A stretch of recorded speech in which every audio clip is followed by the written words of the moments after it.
Buenos días, buenas tardes, buenas noches, bienvenidos todos y cada uno de ustedes a esta radio, radionuevaera.es, que emite programas de contenido esotérico, espiritual, hablamos de psicología, hablamos de filosofía, hablamos de terapias, hablamos de todo aquello que es humano.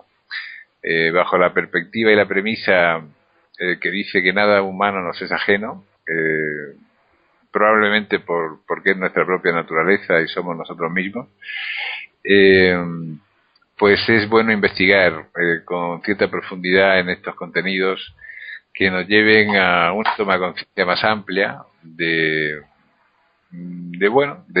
muchas cosas, ¿no? De mejores sistemas para vivir, de mejores sistemas para eh, ser más felices, en definitiva, que es una parte de la necesidad del alma, al mismo tiempo que realizamos una labor en ese mundo, pues que nos llene y que también pues nos ayude a cabalgar eh, por este planeta. Soy Antonio Fernández Fígares y espero que pasen un tiempo agradable en nuestra compañía. Hoy me encuentro como otros días con Mónica Sánchez, doctora en medicina, psicoterapeuta, eh, eh, ecléptica en la definición de sí misma, como coleccionista de una serie de conocimientos que vienen de diversas tradiciones, tanto orientales como occidentales, vinculada intelectualmente a Carl Gustav Jung y que bueno, pues nos habla de muchas cosas que son interesantes y que aportan pues contenidos significativos para las personas que oyen este programa y para aquellos que están interesados en estos temas. Buenos días, Mónica, ¿cómo estás? Muy buenos días, muy bien. Gracias por estar un día más con nosotros. Y bueno, hoy hemos quedado en hablar de creencias. Las creencias, algo tan importante, ¿no? Que algo junto con los valores y los principios, ¿no? Que constituyen la base en la que nos apoyamos y lo que nos hace conducirnos en un sentido o en otro, ¿no? ¿Cómo se formulan las creencias? ¿Cómo construimos estas creencias que todos tenemos? Pues principalmente se construyen desde niños, ¿no? Porque a partir de las reacciones que tienen los adultos que nos rodean, pues aprendemos quiénes somos y qué es la vida. Entonces, muchos de nosotros, muchas ideas, bueno, yo diría que muchos de nosotros no, gran parte de la población, tenemos ideas, pensamientos en nuestro inconsciente sobre nosotros, sobre la sociedad, que no nos pertenecen, porque son reglas que nos han dictado personas que han estado a nuestro cargo, ¿no? Como nuestros padres, educadores, profesores, y bueno, pues realmente eso está en nuestro inconsciente, y como nuestro inconsciente además acepta todo aquello que nosotros decidimos creer sin filtros, sin discriminación, ¿no? Porque realmente somos nosotros los que desde el libre albedrío tenemos la capacidad de poder elegir en qué creemos y en qué no creemos, ¿no?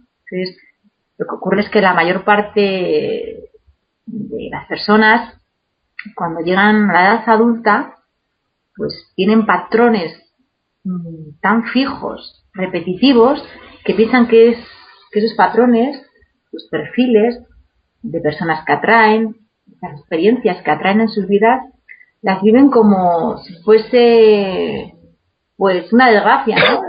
O de alguna manera un castigo, ¿no? Pues a mí me ha tocado vivir un maltrato, pues esto es un castigo de la vida, o me lo merezco, o soy una víctima de la vida, ¿no? Y entonces nadie nos ha enseñado, porque esto es algo que además pienso que gracias a Dios estamos en un momento de mucha información, y además mucha información muy variada, y ahora se sabe que nuestra realidad, nosotros somos los responsables de crearla, ¿no? Y que atraemos a las personas y atraemos las experiencias en las que nosotros vibramos.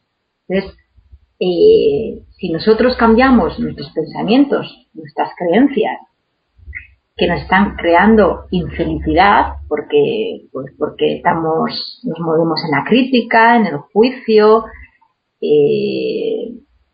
no nos sentimos felices, no nos sentimos en paz, pues si cambiamos esos pensamientos, podemos cambiar nuestra realidad, porque si esos enunciados negativos que se repiten y se repiten en nuestras vidas, en nuestro inconsciente, en nuestro consciente, los cambiamos a afirmaciones positivas, pues nuestra vibración es mucho más elevada, con lo cual lo que vamos a atraer son personas pues con una vibración también más elevada y con otras oportunidades, ¿no? Otras oportunidades a la felicidad. Es cierto que tenemos, esto lo hemos hablado antes, ¿no? Pero yo creo que tenemos más miedo a aceptar, a darnos el permiso de aceptar las cosas buenas que las cosas malas, porque hemos vivido en un ambiente con una presión social, con una conciencia social muy aferrada al catolicismo, a la aceptación de nuestras desgracias como si fuese un castigo, ¿no? O que nos lo merecemos, o a la culpabilidad. Siempre además se tiende a la culpabilidad del otro, ¿no? No asumir la responsabilidad de lo que está pasando, ¿no? Entonces, es un trabajo un poco costoso, ¿vale? Y de día a día, o sea, que cada día tenemos que hacer como una parada de conciencia y decir, vamos a ver, vamos a reflexionar cómo he estado hoy. ¿Cuánta positividad o negatividad he emitido, ¿no? Con palabras o actos. Sí, pues. Y, o sea, de alguna manera, entonces las creencias están construidas por la influencia de nuestra familia, de nuestro entorno más cercano, y de los medios de comunicación también, ¿no? Que están influyendo en nuestras vidas, en definitiva del ambiente cultural que nos rodea cuando nos nacemos y cuando nos vamos desarrollando, ¿no? Pero existe un criterio de interpretación, ¿no? Muchas veces nosotros interpretamos las cosas de una manera o de otra, ¿no?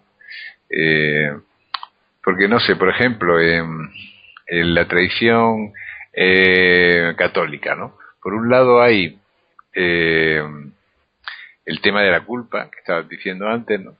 Pero por otro lado está el tema del perdón de los pecados simplemente por contárselo a un sacerdote, ¿no?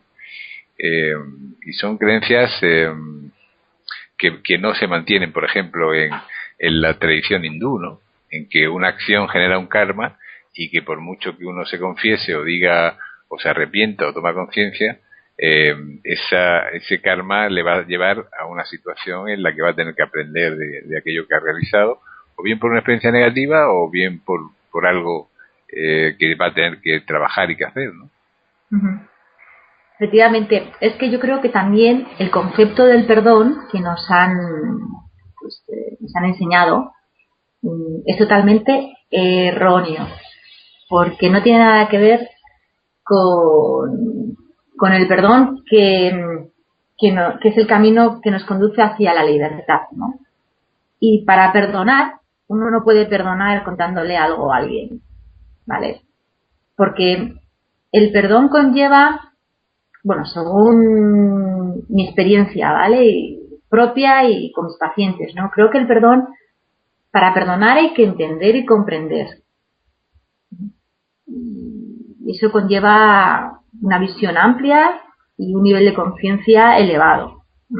Cuanto mayor es tu nivel de conciencia, mayor capacidad tienes de perdonar. Entonces, el perdón tiene que ser de corazón, ¿m? De corazón, y tienes primero que entender y comprender. Después, una vez que has entendido y comprendido, pues voy a poner un ejemplo porque quizás se ve mejor, ¿no? Un maltrato, ¿no? Un maltrato de una mujer que sufre por parte de su marido. Pues seguramente que esta mujer, yendo a un cura o a un sacerdote o a un psicólogo y contándole, pues mira, me pasa esto, pues, y te dice el psicólogo, pues ala, vamos a perdonarle, venga, pues venga, no. O sea, la mujer va a tener que comprender, va a tener que comprender que esa experiencia traumática que está viviendo, ella tiene una responsabilidad que no está asumiendo. Las cosas no pasan por casualidad. Entonces, para haber atraído un maltratador, significa que ella tiene que aprender algo de esa experiencia y que tiene que asumir una responsabilidad. Que no puede aferrarse a la víctima, pobrecita de mí, porque eso no le va a ayudar de nada, o a la queja, porque no le va a servir de nada. Simplemente sí, pues igual hay una parte de la sociedad en la que la apoya solidariamente, pero eso tampoco le va a liberar de que se repita ese patrón, ¿no? Entonces, también de una conciencia de entender al maltratador, porque el maltratador también sufre, también actúa según un nivel de conciencia muy pequeñito, porque para ser un maltratador seguramente que el nivel de conciencia es muy pequeñito, y que también habrá que entender por qué esta persona te está maltratando, ¿no? Porque seguramente todo maltratador ha sido maltratado. Con lo cual, si uno va comprendiendo y ampliando la visión, ¿no? Y comienza a asumir su responsabilidad, ¿no? de lo que le está ocurriendo, pues libera, por supuesto, que hay que liberar muchas creencias y también hay que liberar las emociones negativas que van asociadas a esas creencias. Pues uno puede llegar entonces a perdonar de corazón y a sentirse verdaderamente libre. Y además, cuando tú perdonas de corazón, es una cosa como si te quitaras una mochila. Yo siempre digo, la sensación es de quitarte la mochila y de descansar en paz, ¿no? Y también conlleva perdonarte a ti mismo, ¿no? Porque es muy importante perdonarte a ti como perdonar al otro, ¿no? Perdonarte y decir, bueno, yo, vale, tengo también aquí responsabilidad, pero bueno, formaba parte de mi aprendizaje y ya no me aferro al pasado y ahora digo sí a la felicidad y sí a una relación sana, amorosa y sincera, ¿no? Se habla mucho en la perspectiva nueva era y en los ambientes en los que se habla de esta materialización de las creencias, ¿no? En esa perspectiva de que yo creo, ¿no? Creo en el sentido doble del término, ¿no? De crear, por un lado, de que estoy creando, y por otro lado, que tengo fe en algo, que yo creo en algo. Uh-huh. Y que las dos cosas se funden en una, ¿no? Que en la medida en que estoy creyendo, estoy creando, ¿no? Uh-huh. Y que muchas veces las cosas aparecen en función de la creencia que se tiene, ¿no? Pero bueno, ¿cómo podemos mejorar nuestras creencias? No solo para mejorar nuestra calidad de vida, sino para interpretar las cosas que nos pasan de manera más positiva. Vale. Para cambiar las creencias, primero hay que saber cuáles son, ¿no? Investigar, identificar. Hay que identificarlas. Entonces, a veces se necesita ayuda, ¿no? O sea, se necesita ayuda porque uno a sí mismo pues no es capaz de tener ese filtro objetivo, ¿no? De poder decir, bueno, pues esto me pertenece, esta creencia es mía, es propia, vibra con mi esencia, vibra con mi ser, o esta creencia pues la he adoptado de forma, pues eso, de forma desde niño, ¿no? Y sin ningún tipo de criterio objetivo. Entonces, yo, por ejemplo, a mí me sirve mucho en los pacientes cuando vienen a consulta, es que les pido que me cuenten su biografía desde niños y a ver qué me cuentan. Entonces empiezan a contarte la biografía y tienes que observar mucho no solo lo que están contando, sino que también pues esa expresión corporal, ¿no? Que no forma parte del lenguaje, pero que te está dando mucha información, ¿no? Y entonces vas viendo como, pues, cuando están contando una cosa, una creencia, pues esa creencia que se supone que está muy arraigada y que están defendiendo, pues no coincide con su expresión de la cara, ¿no? Es como hay una tristeza o una pena o una infelicidad que les da esa creencia que tú, pues, te vas a apuntar y te vas a decir, uy, por aquí hay tomate, ¿no? Aquí vamos a tener que hablar más tarde, ¿no? Y además es ves muchas incoherencias, ¿no? Muy curioso que tú igual les dices, no, yo creo que algo ha pasado en tu infancia, ¿no? Con tu familia y ¿qué tal te llevas con tu familia? Y te dicen que perfectamente y maravillosamente. Pero ¿cómo que maravillosamente? Sí, yo ningún problema. Uy, cuando me dicen esto digo, uy, aquí hay tomate, aquí hay más tomate, ¿no? Me estoy acordando de una paciente que me decía, todo fenomenal, ¿no?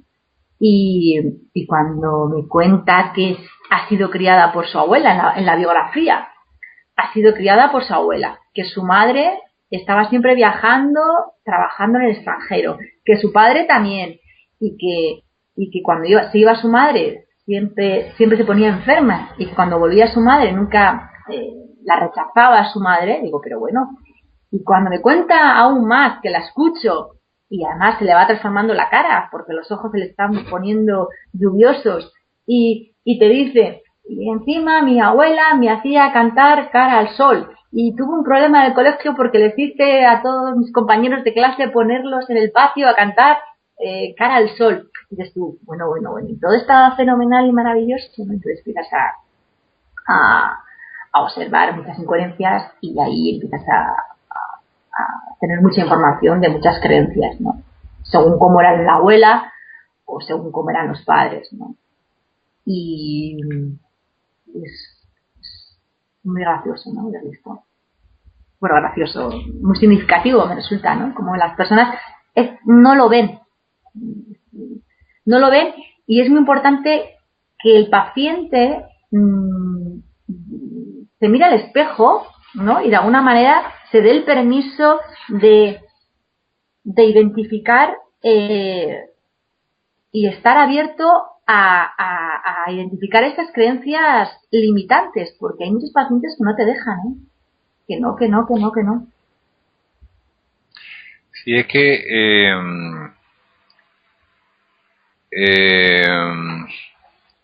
es que yo creo que ocurre mucho que la mayor parte de las personas están, o estamos, en cierta medida, claro, eh, muy imbuidos, tremendamente imbuidos. O sea, no sabemos hasta qué punto la cultura en la que hemos vivido, tanto familiar como de amigos, eh, porque también hay una cultura de amigos, ¿no? Esa cultura reaccionaria a veces de la adolescencia, en que se crea una cultura, una contracultura familiar, ¿no? En la que se habla de otros valores, ¿no? Que ha pasado, por ejemplo, en mayo del 68, cuando se inició la época hippie, y cuando bueno, en otros momentos de la historia también ha ocurrido, ¿no? Bueno, en general yo creo que la etapa adolescente es como una ley, ¿no? Eh, pero la toma de conciencia de las creencias culturales la tiene muy poca gente, ¿no? La vive como algo normal. Yo recuerdo una conversación con una persona de un nivel eh, social bastante alto, ¿no? Que dice, yo es que mis padres me dijeron que solo me relacionara con personas de mi mismo nivel social, ¿no? Entonces se tragó esa creencia y para él era ley. Efectivamente. Y yo creo que muchas veces vivimos no con esa, con cualquier otra, que la asumimos como propia y ya no establecemos una relación con con los demás, sino es en base a esa perspectiva, ¿no? Sí, sí. Por eso creo que es fundamental, vamos, lo hago yo cada vez, además, más diariamente, ¿no? Es revisar y reciclar, ¿no?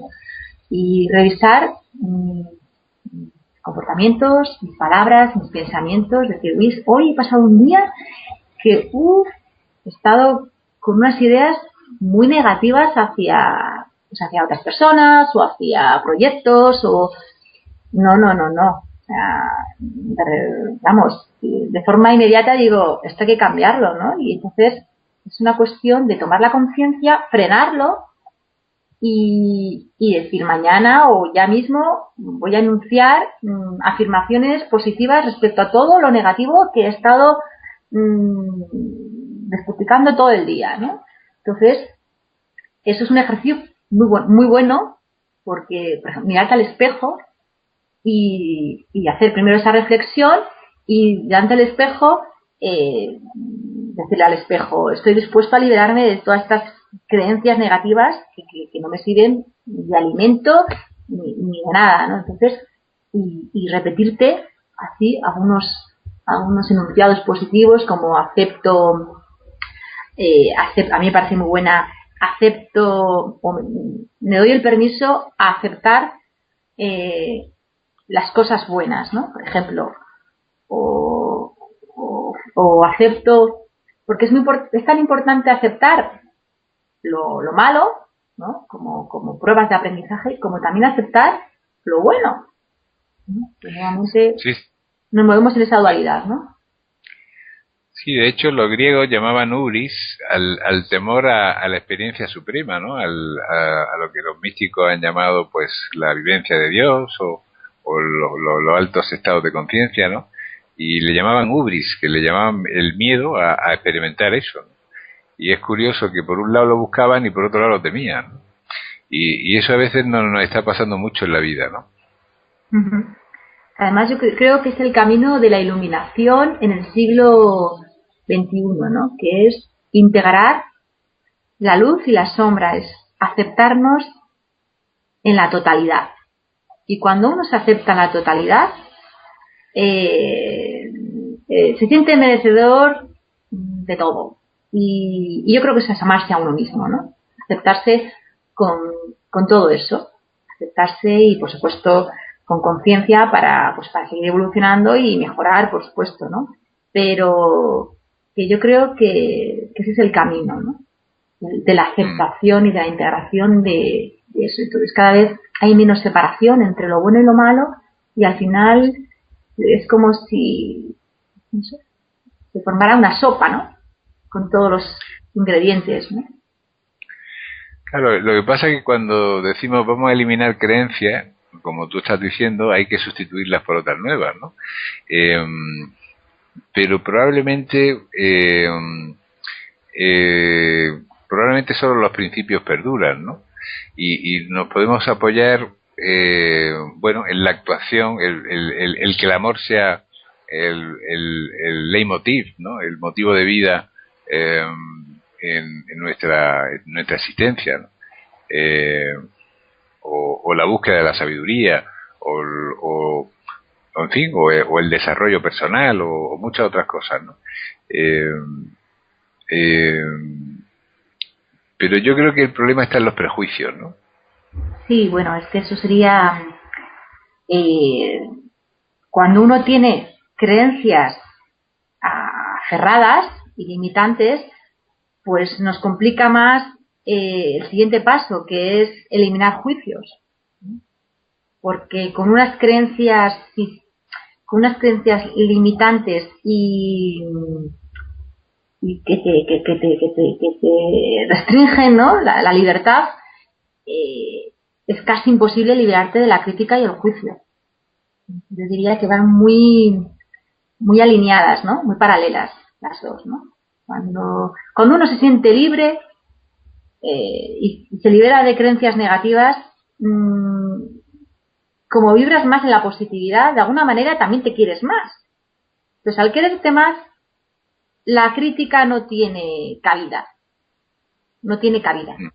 yo creo, porque te aceptas nuevamente con todo, con lo cual la crítica es que forma parte de la falta de valoración, de no quererte nada. Entonces, una persona es crítica cuando se siente frustrada, cuando se siente insatisfecha, cuando no se autorrealiza, cuando no se quiere nada, cuando no se autoconoce, ¿no? Sí, que es una crítica desvalorativa, ¿no? Más que un examen de uno mismo con un sentido constructivo, ¿no? Eso sí sería positivo, ¿no? Uh-huh. Sí, sí. Pero siempre yo creo que la crítica constructiva de la que se habla, ¿no? Creo que, por supuesto, que tenemos que ser objetivos, ¿no? Y las cosas se ven, ¿no? Yo si tengo, pues no sé, si tengo que dar una conferencia, seguramente que cuando acabe la conferencia haré una reflexión sobre mí, ¿no? Y de, pues hoy no me ha gustado mi actitud, no sé, a la hora de hablar de este tema, o he estado un poco dogmática, o he estado un poco agresiva, o he estado un poco triste. Pues eso no es malo, ¿no? Siempre y cuando no sea para que sea para crecer, ¿no? Y que esa esa esas, bueno, las conclusiones a las que llegas te den más fuerza, ¿no? Y digas, la próxima vez, ay, pues tengo que mejorar esto, o lo voy a hacer más así, ¿no? Que lo veas como que forma parte de tu aprendizaje, ¿no? Y que tienes todo el derecho del mundo también a equivocarte y a veces, pues a que te salgan partes de ti que no son tan aceptables por la sociedad, ¿no? Y entonces lo ves como, es que esta soy yo, ¿no? Esta soy yo también con estas debilidades y con estos errores, ¿no? Es como también darte otra vez nuevamente el permiso a equivocarte y aceptarte con lo bueno y con lo malo. Muy bien, pues vamos a terminar aquí porque tenemos poco tiempo. No sin antes dar la dirección de correo de Mónica Sánchez, que es movera@gmail.com. ¿No es así, Mónica? Sí. Y bueno, pues, tener en cuenta, pues muy en cuenta todo esto, ¿no? Que yo creo que es un aspecto fundamental, el de las creencias, ¿no? La toma de conciencia de cuáles son nuestras creencias y ponerlas un poco en tela de juicio. Muchísimas gracias, Mónica, por tu presencia hoy en nuestro programa. Un placer, gracias a ti. Hasta la próxima. Y me despido de ustedes simplemente diciéndoles que, como reflexión final, como siempre hago, pues que creo que hay que investigar, ¿no? Que creo que hay que investigar un poco en nuestro interior. A veces necesitamos que alguien nos ayude a buscar dentro de nosotros, pero que es fundamental saber esto, ¿no? Igual que la perspectiva positiva es básica para tener una vida feliz, el tener unas creencias, unas creencias que apoyen esta positividad es algo, yo creo, desde mi punto de vista, por la experiencia que tengo y el tiempo de análisis y de reflexión y de conversaciones sobre estos temas, que es algo fundamental. Así que le animo, usted que me está oyendo, a pensar un poco sobre ello. Un fuerte abrazo, soy Antonio Fernández Figueres.